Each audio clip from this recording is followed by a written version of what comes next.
ఆత్మల ప్రయాణం journey of souls అనే ఈ పుస్తకాన్ని ఆంగ్లంలో రచించినది డాక్టర్ మైకేల్ న్యూటన్. దీనిని తెలుగులోకి అనువదించినది డివైన్ బ్లిస్ పబ్లికేషన్స్.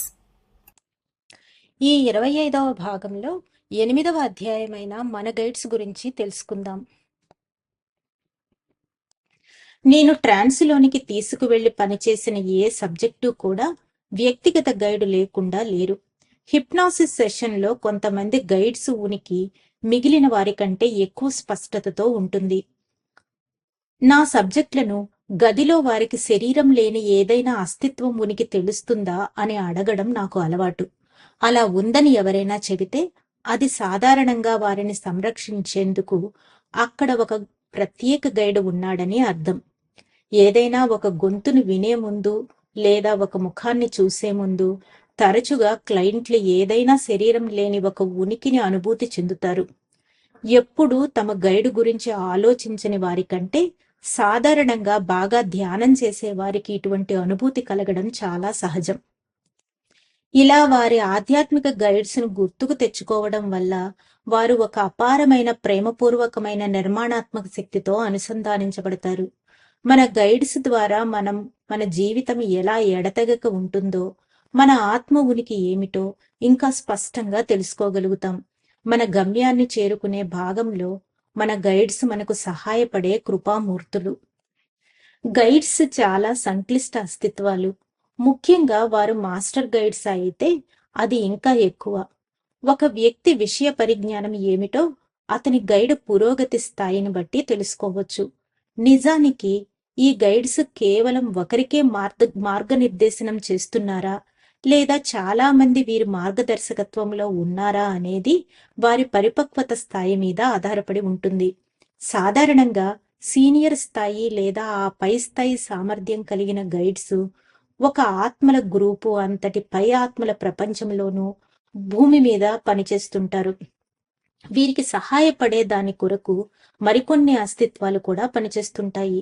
నాకు అర్థమైనంత వరకు సాధారణంగా ప్రతి ఆత్మల గ్రూపుకు కొత్తగా గైడ్ స్థాయికి చేరుకున్న ఒకరు లేదా అంతకంటే ఎక్కువ మంది బోధిస్తుంటారు. దీనివల్ల కొందరికి ఒకరి కంటే ఎక్కువ మంది గైడ్స్ గా సహాయపడుతుంటారు. నా క్లయింట్ల గైడ్ల పేర్ల శబ్దాలు కొన్ని సాధారణంగా మనకు తెలిసినవి, కొన్ని పరిచయం లేనివి, కొన్ని ఎప్పుడూ వినని విచిత్రమైనవిగా ఉంటాయి.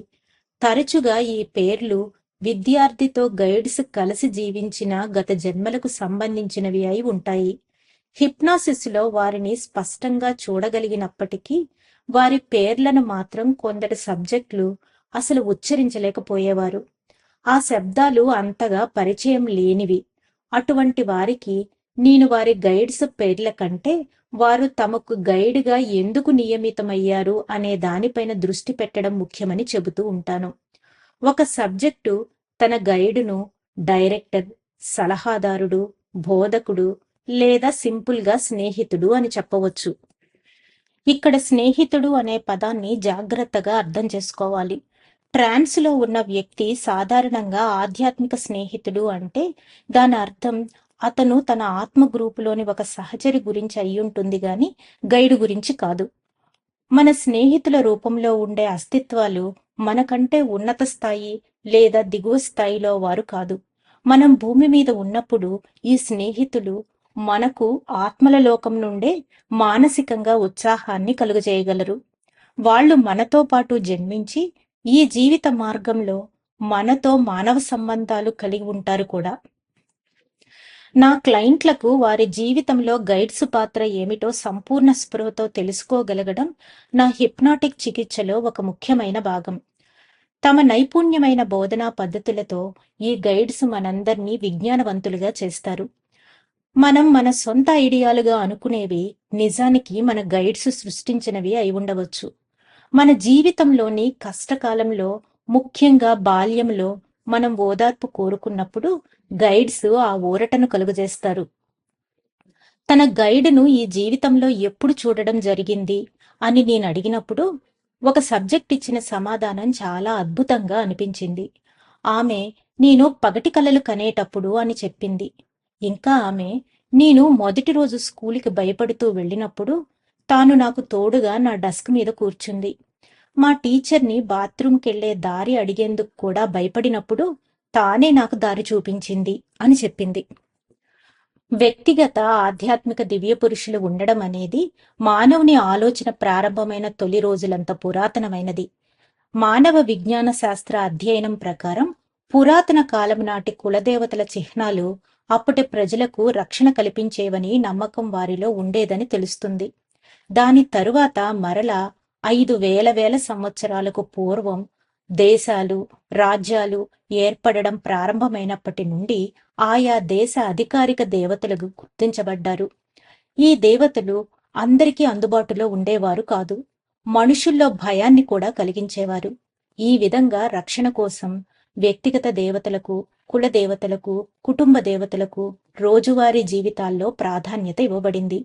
కులదైవం ప్రతి వ్యక్తికి, కుటుంబానికి సంరక్షణ కలిగించేది.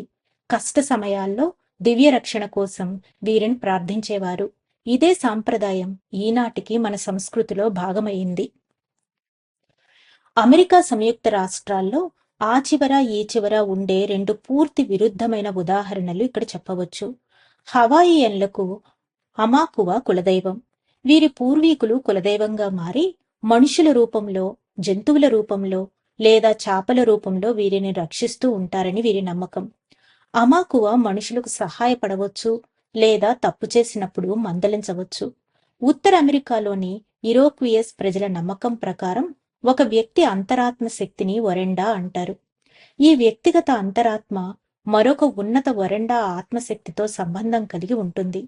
ఒక వ్యక్తికి కలిగించే హానికరమైన దుష్ట శక్తుల్ని ఎదుర్కొనే శక్తిని ఈ ఉన్నత సంరక్షక ఆత్మ ఇస్తుంది. ఇలా మనుషులకు గైడ్స్గా పనిచేసే ఆత్మ సంరక్షకులు ఉంటారు అని చాలా అమెరికా దేశీయ సంస్కృతుల నమ్మకం.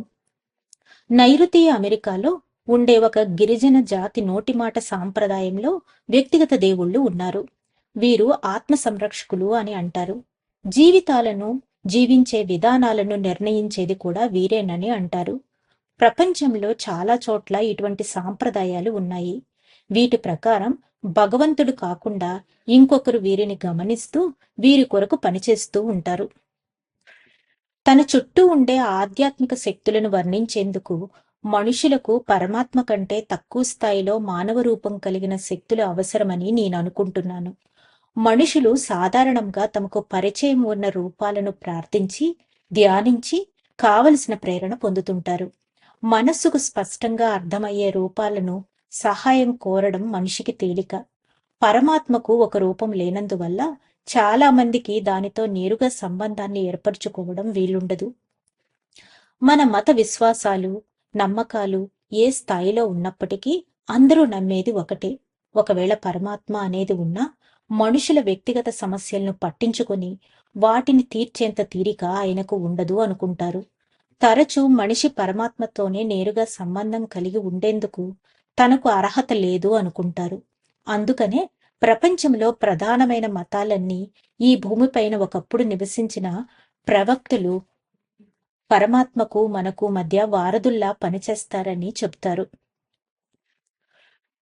బహుశా ఈ ప్రవక్తలందరూ స్వయంగా తామే దైవత్వ స్థితికి చేరుకున్నవారు కాబట్టి ఇక ఎంత మాత్రము కేవలం వ్యక్తిగత సంరక్షకులు కారు. అలా అని వారి అనుచరులపై ఆధ్యాత్మికంగా వారు చూపిన గొప్ప ప్రభావాన్ని నేను ఏమాత్రం తక్కువ చేయటం లేదు. గత చరిత్రలో భూమిపైన ప్రవక్తలుగా జన్మించిన ఈ గొప్ప ఆత్మల బోధనల నుండి కోట్లాది మంది ఎంతో లాభాన్ని పొందారు. అయినప్పటికీ ప్రతి మనిషి హృదయాంతరాలలో ఎల్లప్పుడూ తన కోసం ఒక వ్యక్తిగత దివ్య ఆత్మశక్తి ఉంది. దానిని చేరుకోవాలని అనిపిస్తూ ఉంటుంది. నాకు అర్థమైన సిద్ధాంతం ప్రకారం మతాన్ని బాగా ఎక్కువగా నమ్మే వారికి వారి గైడ్స్ మతపరమైన రూపాలలోనే దర్శనమిస్తారు. క్రిస్టియానిటీని ఆరాధించే ఒక కుటుంబంలోని ఒక పాప అనారోగ్యం వల్ల దాదాపు చనిపోయినంత పనయింది. తాను అలా ఆ స్థితిలో ఉన్నప్పుడు తనకు జీసస్ కనిపించాడని చెప్పడం నేషనల్ టెలివిజన్లో ఒకసారి చూపించారు. తాను చూసిన దానిని గీయమని అడిగినప్పుడు ఆ చిన్న పాప నీలం రంగులో ఉండి స్పష్టమైన రూపం లేని తన చుట్టూ కాంతి వలయం కలిగి ఉన్న ఒక పురుషుణ్ణి గీసింది.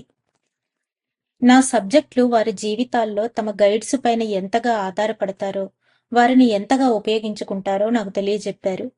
మన బాధ్యత వారిదే, భగవంతుడిది కాదు అని నేనిప్పుడు నమ్ముతాను. భూమిపైన లెక్కలేనన్ని జీవితాలకు ముందు జీవించి ఉన్నప్పుడు, దాని తర్వాత వేల సంవత్సరాల పాటు వివేకవంతులైన ఈ గైడ్స్ మనకు కష్టకాలంలో సహాయం అందించేందుకు తోడుగా మనతో ఉంటారు. చేతనావస్థలో ఉన్నప్పుడు సాధారణంగా వారి కష్టాలకు భగవంతుడిని తప్పుపడతారు. కానీ ట్రాన్స్‌లో ఉన్న నా సబ్జెక్టులు అలా ఎప్పుడూ చెయ్యరు. ఆత్మస్థితిలో ఉన్నప్పుడు తరచుగా మన అసంతృప్తికి బలయ్యేది మన వ్యక్తిగత గైడ్సే. మన గైడ్స్ మన అవసరాలకి తగ్గట్టు నియమించబడ్డారా? లేక ఎలా పడితే అలా నియమించబడ్డారా? అని నేను తరచుగా అడుగుతూ ఉంటాను. ఈ ప్రశ్నకు సమాధానం చెప్పడం కష్టం. ఒక పద్ధతి ప్రకారం మనకు గైడ్స్‌ను నియమించడం జరుగుతుంది.